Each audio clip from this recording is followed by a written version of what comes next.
Xbox is posting their games on PlayStation, on Switch, on anything you could think of. And we're going to talk about what's going on and the trends that PlayStation is still keeping up to this day. What's going on, you guys? Gaming Ad here, coming at you another video. You guys know it was coming, man. Now, obviously, I've been very vocal, extremely vocal on how I feel about everything that goes on with PlayStation in this matter.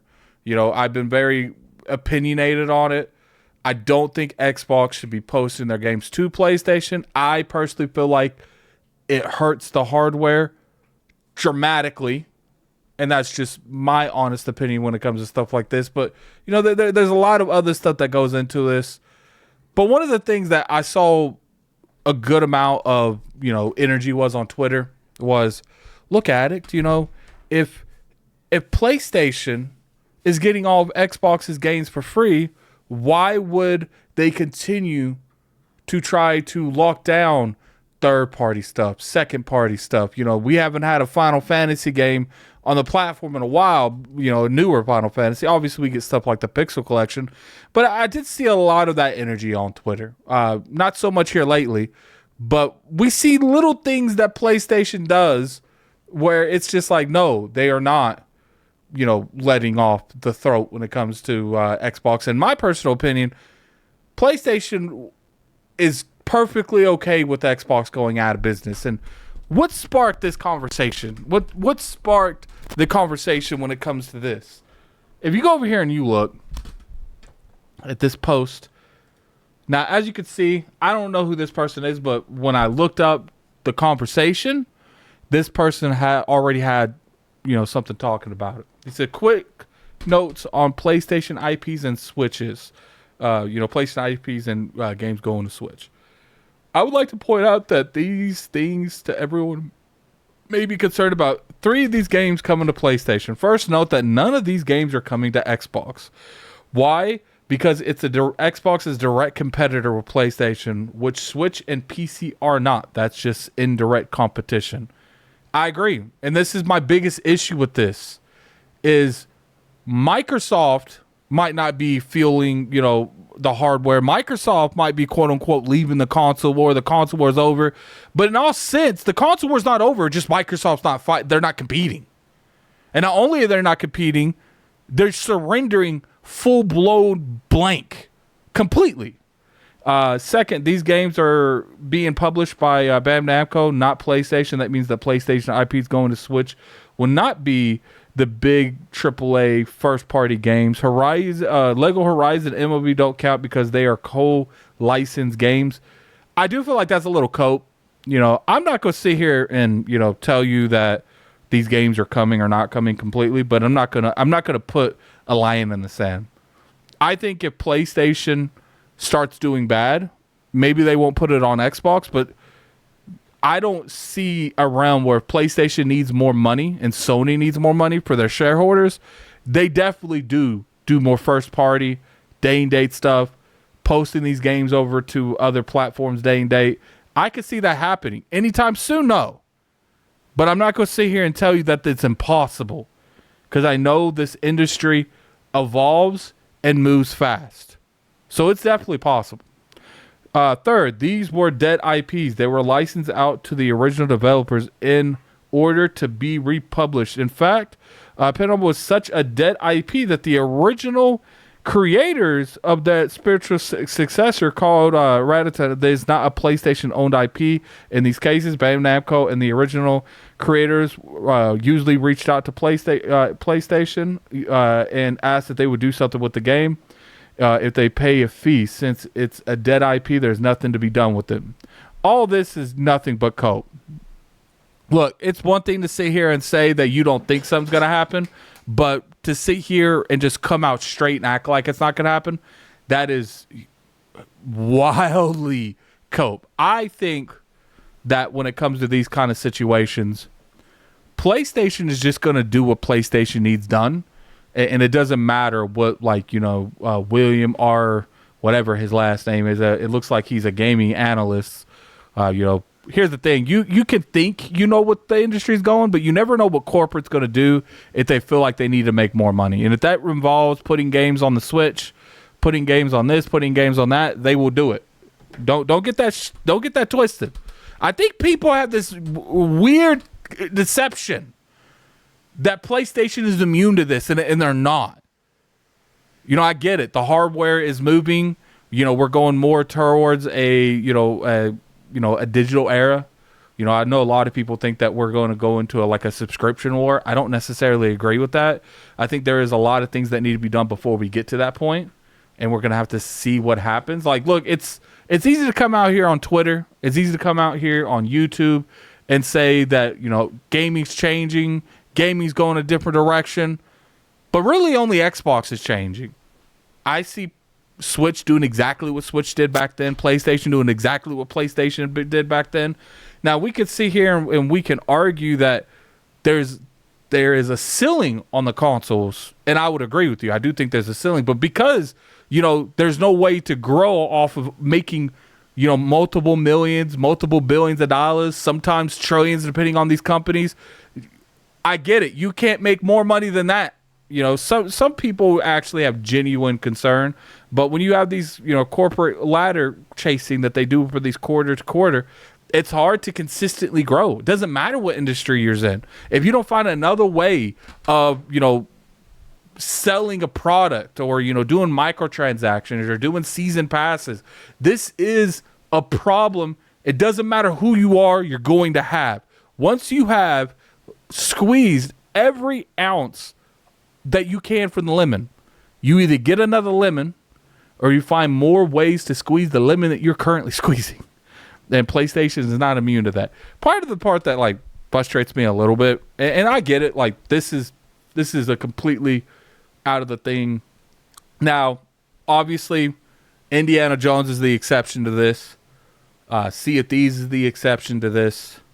And I would say, you know, Gears, Halo, Forza, they're going to be the exception to this. But here's the thing. Hellblade 2 coming to PlayStation. What do you guys realistically think that's going to sell? The Outer Worlds 2 coming to PlayStation. What do you guys think that's going to sell? The Avowed coming to PlayStation. What do you think that's going to sell? Because then when you go over here and you look at this, you know, Sea of Thieves, and this is coming from an annulist. I think it's the same person, but Sea of Thieves, 1.8 million. Grounded, not even 500,000. See it, Hi-Fi Rush, not even 200,000. Age of Mythology, 41,000, and Pendament is 14,000. There are people that's made more money off of the Pendament name on YouTube from reviewing it to making guides. There is more people that has made more money on that than Microsoft and Xbox made off porting this game to PlayStation. Now, does that mean anything? No, not necessarily. That doesn't really mean, you know, really anything. But it's just 14K is not a lot, guys. You know, it's not a lot. That's and to me, it's like you look at these kind of situations, and you know, obviously, you're going to have the big games that do well. You know, Indiana Jones is going to come out there and it's going to sell well. I don't know what to realistic is selling well.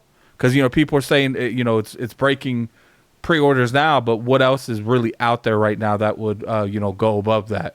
You know, now I think Forza is going to do well. Forza is probably going to outsell Sea of Thieves.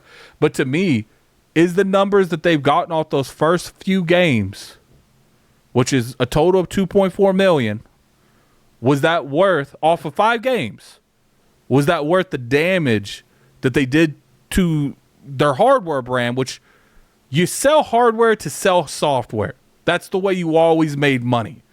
And I'm curious if doing this, you have damaged the brand so much where now you no longer care about that 30% you get from microtransactions, you get from selling games, you get from selling microtransactions, in-game season passes, DLCs.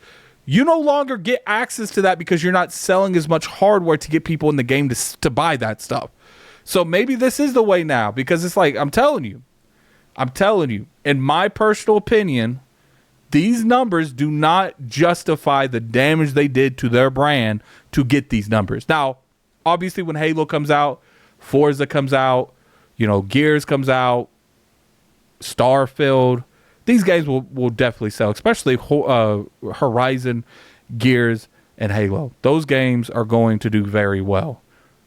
But even with those games, because those are the games that you sold the most consoles for. And I get it. People love to get in my comment section and say Addict consoles is dead. To Xbox, Switch is still selling. And I get it. People are like, but hardware is down, because this has been the first generation, I could tell you, where we're still getting last gen games. The biggest games in the industry, they're all free to play, are all playable on last gen hardware. You had that college football game come out and do numbers. And you mean to tell me like a GTA 6 or a next gen only Call of Duty game, which at this point we should be saying current gen, but they're still coming on last gen. You don't think that's going to sell stuff? It's not that the console market's dead. It's that there's no reason to buy next gen consoles or current gen, because all the best experiences in the gaming industry right now are on last gen hardware. And it's been that way for a while now. I get it. I'm not going to sit here and tell you I know the future, because I don't. But it's just like when I'm looking at it like this and I'm seeing these sales over on PlayStation 2. Now, obviously, I don't know if Pendament made the money back to port it. I don't know how much it costs to port these games. Maybe I need to talk to some devs. But these aren't good ports. Now, Sea of Thieves did well. And I think we all knew Sea of Thieves was going to do well. But anyway, tell me what you guys think in the comment section below. When it comes to PlayStation, they're still doing everything in their power. Those games that I showed, those games at the beginning, they're all licensed and owned by PlayStation. All of these games are owned by PlayStation. All of them. And they licensed them out with Bandai Namco. And they went everywhere but Xbox. So clearly, there's still a console war going on. There's still competition in the industry going on. It's just Microsoft's the only people that's laid their arms down. Everyone else is playing nice. And then when you take your biggest weapons off the table, which is your exclusives that captivate and bring value to your hardware to get them on your platform, I'm curious in the long run where that leads everyone. And that's just my honest opinion on the matter. Put in the comment section below what you guys feel about it. Look, I'm over it at this point. But when I saw this news, I'm like, you know what? I ain't talked about this in a while. I do feel like this is something that I want to talk about. Obviously, there's going to be people in the comment section below that disagree. But it is what it is. Microsoft did this. I don't know if this is a result of what's going on. I don't think the sales were that hot for most of the games. Now, obviously, we'll have to see how Indiana Jones sells, because I know Horizon and Gears and Halo, they're going to sell well regardless. I know those games are going to sell well regardless. But tell me what you guys think about the sales of the other games. I'm very curious to your guys' opinion on that. Put it in the comment section below. And until next time, this is Gaming Addict. I'm out of here. Peace. Follow me on Twitter, Lord Addict IOP, man. I'm trying to hit 6,000 followers on there. I don't know. I've been a little bit lacking with content. I'm coming back next week, but I appreciate it. Peace.